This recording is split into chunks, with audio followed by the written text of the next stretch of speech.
পূর্ব মেদিনীপুর জেলার চণ্ডীপুর ব্লক গ্রামের রাস্তায় ধস নিয়ে যাতায়াত বিচ্ছিন্ন হলো।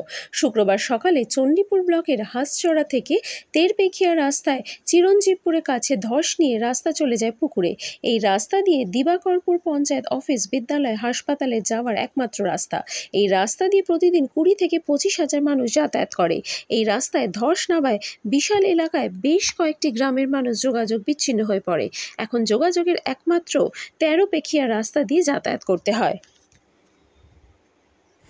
এখানটা এই রাস্তাটা খুব গুরুত্বপূর্ণ রাস্তা। এই রাস্তার উপরে দিবাকরপুর স্কুল আছে, দিবাকরপুর হেলথ সেন্টার আছে, দিবাকরপুর গ্রাম পঞ্চায়েত আছে এবং এই রাস্তাটা চণ্ডীপুর টু তেরপেখিয়া একটা সংযোগ স্থল এবং এই রাস্তা দিয়ে প্রতিনিয়ত প্রচুর মানুষ যাতায়াত করে, গাড়ি নিয়ে, সাইকেল নিয়ে, পায়ে হেঁটে এবং স্কুলের ছাত্রছাত্রীরাও এখান দিয়ে যাতায়াত করে। কিন্তু এই ব্রিজটা থেমে যাওয়ার প্রধান কারণ হচ্ছে এই চিপসটা এখন বৃষ্টিতে পড়ে যাওয়ার ফলে কিছু কাদা এতে সরে গেছে, কিন্তু এই চিপসটা নিয়ে কাজ করেছিল, ফলে এখানটা করে স্থানীয় মানুষজন বাধা দেয় যে চিপসটাকে নিম্নমানের সামগ্রী নিয়ে হয়েছে, সামগ্রী নিয়ে কাজ। এখন কি সমস্যা? এখন কি সমস্যা বলতে আজ বলছে কাজের লোক পাইনি, আজ বলছে এ আসবে আমার ইউসির বোল আসবে, এসে পাইলিং দিয়ে কাজ হবে।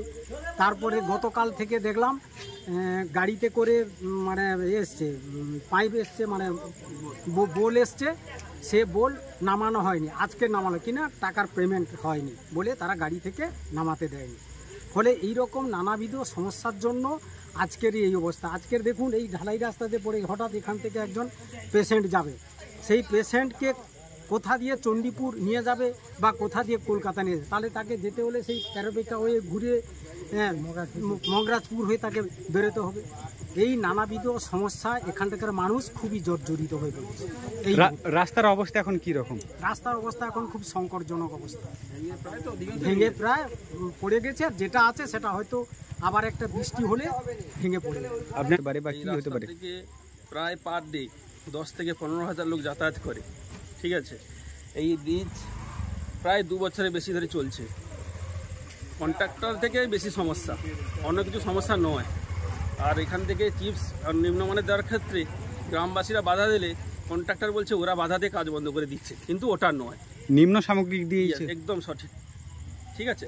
এখন কি সমস্যা হচ্ছে? কি এখন সমস্যা বলতে তো রাস্তা তো প্রবলেম হচ্ছে, এই তো রাস্তার সমস্যা, রুগী যাতায়াত করবে কি চাইছেন এখন? এখন কি চাইবো যে আপাতত সহসা যে মানুষ যেতে পারবে, এই যে 10-15,000 লোক যাতায়াত করে, সেইটা যেন কন্ট্রাক্টর যেন আগে দেখে, তারপরে পরে চিন্তা তো পরে আছে। আগে রাস্তাটা ঠিক হোক, অবশ্যই যাতায়াতটা আগে ঠিক করতে হবে। তো সামনে বর্ষাকাল, বর্ষাকাল চলছে, একদম তো বর্ষাকাল চলছে।